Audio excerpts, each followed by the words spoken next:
নাফরমান পাপী। হাদিসের মধ্যে আছে নেককার ব্যক্তি ফেরেশতা আজরাইল অত্যন্ত সুন্দর আকৃতিতে নেককার ব্যক্তির কাছে আইসা তার রুহু কবজের সময় বলবে, হে পবিত্র আত্মা, আল্লাহর সন্তুষ্টি নিয়ে তুমি বের হয়ে আসো।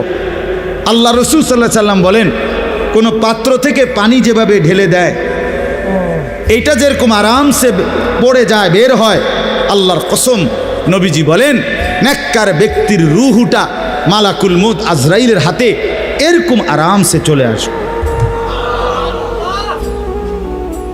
আর আল্লাহর নবী সাল্লাল্লাহু আলাইহি সাল্লাম বলেন, কোন নাফরমান পাপী এক নম্বরে তার মৃত্যুর সময় প্রথম হইল ফেরেশতা মালাকুল মউত আজরাইল অত্যন্ত নিকৃষ্ট বিভৎস কুৎসিত চেহারা নিয়ে তার সামনে দাঁড়াবে।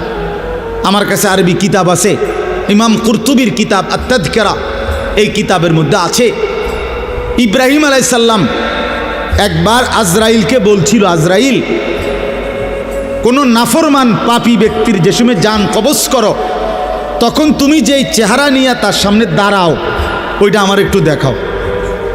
কিতাবে আছে। আজরাইল বলছে ইব্রাহিম আলাইহিস সালামকে যে আল্লাহর কসম আপনি সহ্য করতে পারতেন না। ইব্রাহিম আলাইহিস সালাম বলেন, না তুমি আমারে দেখাও, আমি দেখুমই। তো আজরাইল ওই আকৃতিটা ধারণ করছে। কোনো পাপীর রুহু কবজের সময় উনি যেই চেহারা ধরে অত্যন্ত নিকৃষ্ট কুৎসিত চেহারা।